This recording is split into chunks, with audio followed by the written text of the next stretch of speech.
Welcome back to Helping Today's Woman. Tonight we're taking on the topic of adolescent medicine. In our first segment we talked about attention deficit disorder. In this segment I want to talk about some of the medical issues and some of the social issues that kids in this adolescent age group are dealing with. So I'm again joined by Dr. Derek Johnson. He's a pediatrician at the Murfreesboro Medical Clinic. And Derek, I want to say thanks again for being here. I think you did a great job talking about ADD, a diagnosis that a lot of parents are having to deal with. Right. But I want to talk to you a little bit about some of the other medical issues. And one of the things that we get into at this age group is the whole idea of vaccines. And there's some new vaccines that have been brought out. And one of the vaccines I wanted to make sure we talk about is the HPV vaccine. Yes. Because believe it or not, you're on the front line even more than I am of talking about this. Tell us a little bit about what this is and who gets it and a little bit more information about it. Well, the HPV, there's two vaccines out. There's two vaccines out for the HPV vaccine. And the HPV vaccine is used for three main reasons. One is to prevent cervical cancer. The second one is to help prevent vaginal cancers, and the last one is to help prevent cervical warts and sexually transmitted diseases. Right. And you're catching the girls are all the way down to 12 years old, is that correct? 11. 11. Mm-hmm. And are you using this in your practice? Yes, and well, actually, you can actually start giving it at age 9, but most of the time there's not a 9-year-old checkup, so there's definitely an 11-year-old checkup, so that's when we're getting them. But we're definitely immunizing our 11-year-old females. Do you have a lot of questions about it? Without a doubt. Without a doubt. I figure this is a hot topic. Main question is that it's the whole social stigmata of, giving a girl a vaccine to help prevent a sexually transmitted disease will cause her to be more, sexually precocious or, something like that. And it's really not true. The main thing I look at with my patients when I'm counseling them is to look at the cervical cancer aspect. Right. There are 4 serotypes, main serotypes that we worry about with this cervical cancer that are in the vaccine, and there's a way to help prevent cervical cancer in your daughter. That's the main thing I focus on. Right. Definitely abstinence is the best policy, but at the same time you want to make sure that you prevent your child from getting cervical cancer. And I want to bring up one other thing real quickly, that's boys. A lot of people don't know that this vaccine is now recommended for boys in the same age group. Y'all vaccinate your boys? Yes, except we're finding a lot of difficulties with insurances. Okay. Insurances are not getting on board with the rest of the medical community as far as that. Boys, it's a little bit more easier for some reasons to suggest them getting the vaccine. Okay.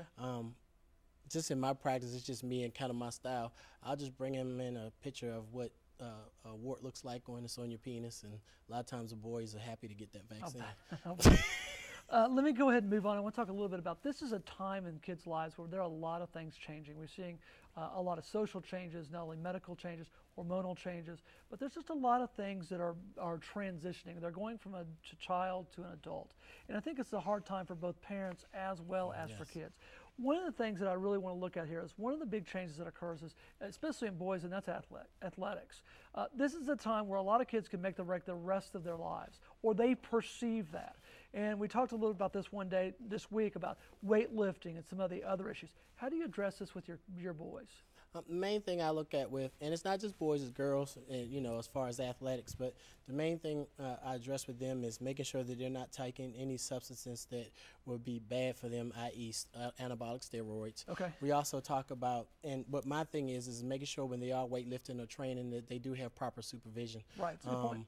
I just had a patient just last week who was doing squats and had no idea that it was best for him to wear like a belt or something, a weight belt or anything like that.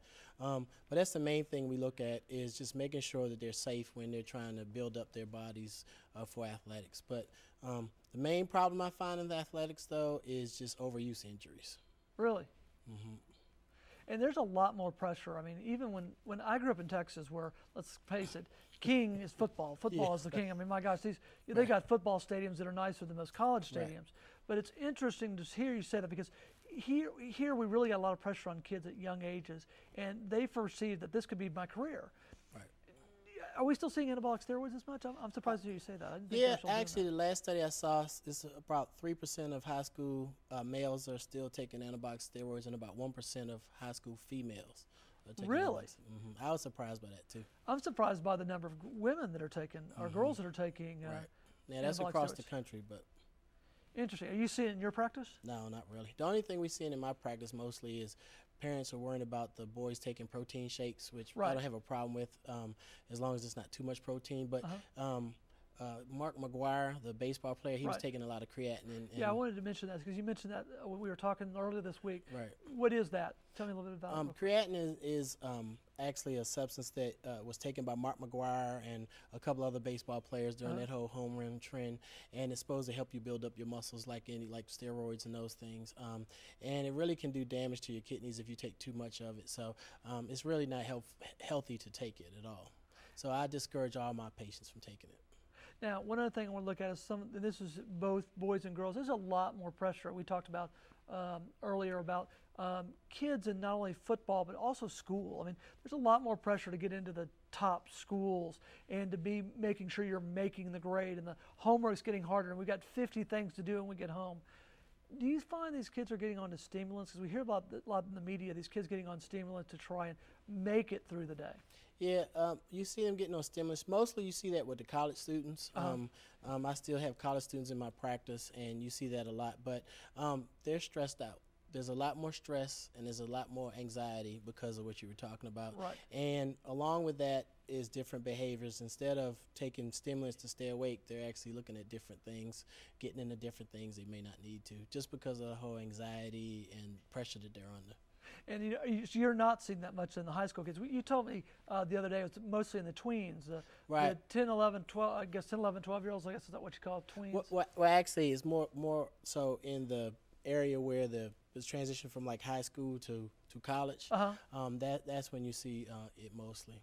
And trying to get into colleges, trying to get scholarships. Scholarships are pretty scarce now. Those type things. How do you advise your parents to deal with this issue? Because I think it's a huge issue that's out there. The main thing is too much of anything is in excess is not good. Right. So you need to make sure your child stays well balanced. I understand that studies are important, but you need to make sure that they do other things and have other outlets to prevent them from stressing out and anxiety. Okay. So definitely, and you also don't want your kid to take all the hard courses, like all the AP courses. I've had kids come in where their parents have decided what courses they need to take in high school, and they put them in all these high-level courses, and the kids just can't make it. Interesting. Well, we've had a great discussion about this time of adolescent medicine. We'll be right back after these messages to continue this discussion. We'll see you in a minute.